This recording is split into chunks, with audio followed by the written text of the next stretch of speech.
Ladies and gentlemen, this is going to be an interesting fireside chat on the topic of Martech Convergence, aligning marketing strategy with digital transformation.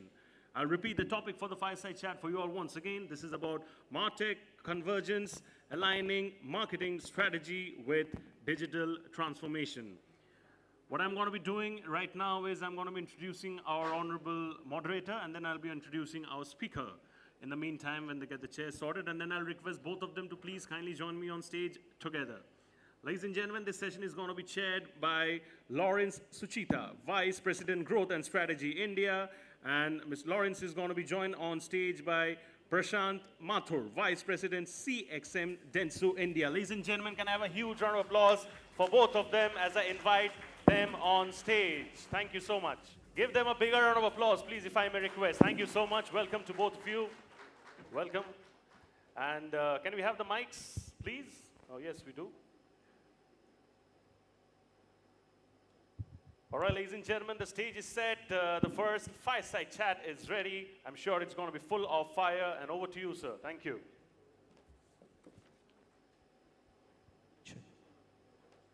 Thank you. Hi. Okay. So, Martech Convergence, aligning marketing strategy with digital transformation. We've been hearing about digital transformation for the past, I think, 1 or 2 years, and it's been roaring through, getting into the mix. Everybody's wanting to know what is digital transformation, and it is the new talk of the town. There are the emergence of new jargons, new technologies, and I'm sure today, Prashant, you'll guide us through most of them. And I'll just start directly. With so many Martech tools available, how can brands ensure seamless integration across platforms to create a unified and efficient marketing strategy? Sure. So let me try and start decoding this one by one. So let me start first with marketing strategy. So marketing is always about the customer. And how do we keep the customer first? And we have seen marketing strategies evolve over a period of time, basis what the state of the customer is. So it started with Industrial Revolution long time back, and then came the Retail Revolution. And when we look at the scenario today, it is what we call as the age of the customer. So customer is really the center of everything, and today the customer is demanding what they want, and the marketing strategies have to really align to those demands. And it is in this scenario that we see digital transformation, which actually came in, and digital transformation technically is affecting every area of our life. And therefore, it is no surprise that it is affecting marketing strategies as well. So like, just to give an example, Google said that they want to harness the power of technology by catering to the customer at the unit of one. And what they mean is, they would like to individually cater to the customer's demand. So amongst the billions of people who are there who are using the internet, Google is able to customize, and they want to really customize everything individually to each and every customer. And that is really the power that the marketing strategies today have to harness, because they have exactly the same objective. So there was a time when you look at marketing, the only way to reach out to customers was a one-way process. So I'm talking through a radio, or I'm talking through a billboard, I'm talking through a television, or I'm talking through retail. But it's all a one-way conversation where I'm giving my messaging to them. But where the digital transformation has helped is that it has enabled it to become a conversation. So it's not a one-way process. I give out a message, and in such a manner that the customer has the power to then reply back to me, so that I can then process it and customize it. So that's where it is, and it is no surprise that the worldwide budgets for digital transformation is about $3.2 billion by next year, which have been growing at an annual growth rate of about 25%. So I think from a digital perspective, only you can personalize.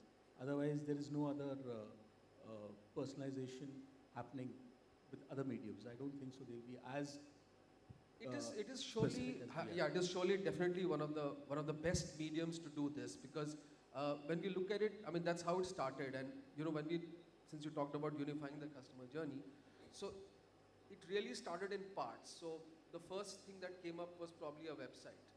Companies could create their website, and it created a platform for customers to come over there and interact. And from there, but again, website, when it started, it was again not customized. So it will just take customer inputs and they'll put whatever content is. But today when we look at it, the technology has enabled even the websites. So for example, today there are websites which are language friendly. So if there is somebody who is reaching out on that website from Spain, they will put up the page which is in Spanish. So it is language specific. And now it has moved to even WhatsApp as a channel, which is almost an individual channel. So I'm just saying is, that's how the connectivity is happening. So basically, where digital transformation is helping, it is helping in following the customer in the channel that the customer is comfortable with, and therefore ensuring that conversation so that it becomes personalized and customized. So data is key in all of this. Yes. My next question is there. So marketing becomes so data-centric at the end of the day. What are the biggest challenges? Because data as itself is a dragon in its own right. So extracting accountable insights from that and putting it in marketing, the market stacks which are there available, Martech stacks which are available. How can businesses overcome that? Yeah, sure. So the first thing is really getting the customer data, and the best way to get customer data is to keep the customer happy, because only if the customer is happy, he'll be willing to share their data with you. Because from our experience, unlike Western countries where people are very, very concerned about their own personal data, in India, people are by and large liberal with their personal data. So now there are, I mean, it's a little patchy, it's not consistent, because there are industries which are rich in customer data like BFSI, automobiles, retail, because there's a natural traction, because there's a direct interaction with the customer. However, there are categories like FMCG, for example, which do not have a direct interaction with the customers and therefore may not be rich in direct customer data. But having said that, the power of the data really lies in analytics, because what matters today is, so for example, earlier what was happening was, if I am a company, I have my sales targets, there are people who are buying my products. Now, what kind of people are buying what kind of products is coming through market research to me, and therefore the data would reach me in about 6 months' time. So the data always had a lag. The digital transformation today has ensured that the data that is coming to me is real time. And what that is helping is tracking customer behavior in real time, and therefore responding to the customer in real time, which has its fallouts as well. So as we know that X, which was Twitter some time back, is one of the best ways and means of ensuring customer service. You go to a restaurant, you don't like something, tweet, you'll immediately get a response. So I think that's where the digital mediums are bridging the gap, and therefore the restaurant knows that I have a customer who was not happy. Now it is after that up to the customer how they would use it. So yes, data has its own power, it has its own curse as well, as I would call it. But yes, so there are industries which are data rich, and therefore I think they're using it and mining it very well. And there are companies which are currently trying to figure out how to get that. So FMCGs are trying other ways and means of ensuring how they're able to get that customer data through which they can kind of reach out to their customers. That's really insightful.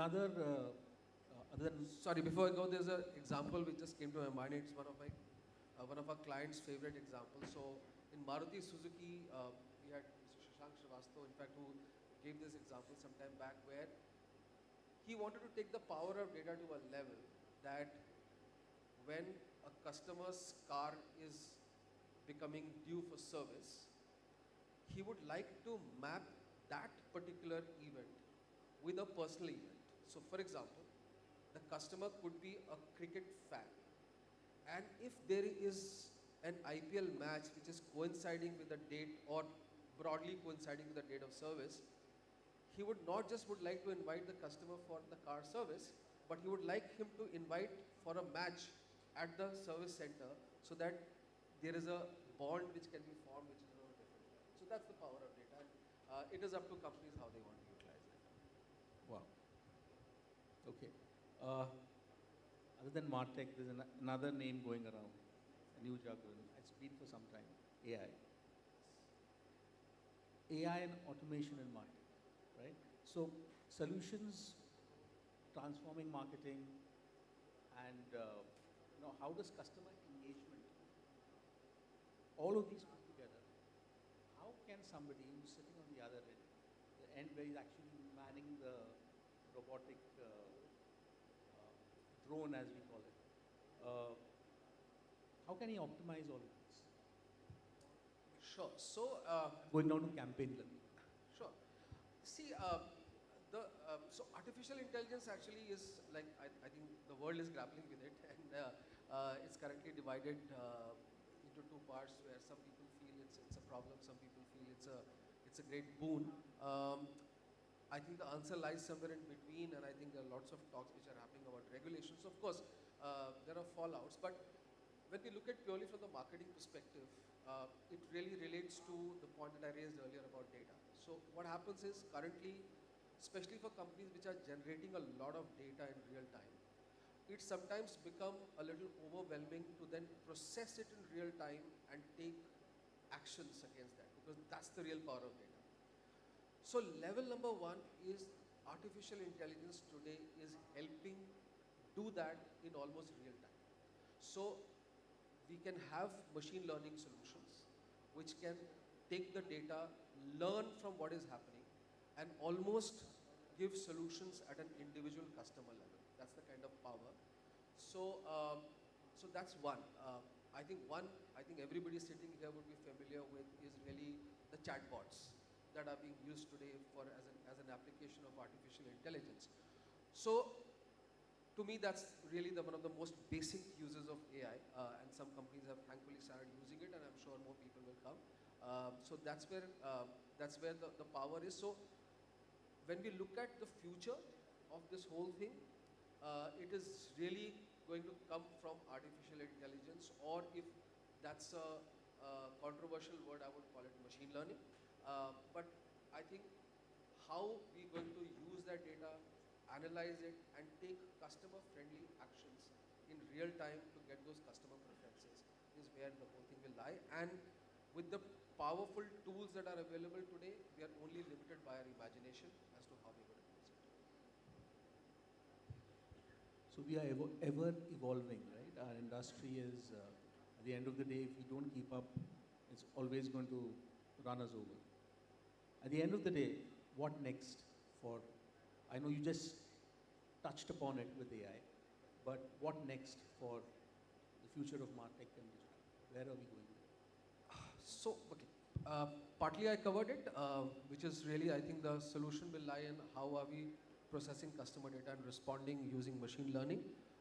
So here there's a very interesting example, just to illustrate the point, how we can get predictive.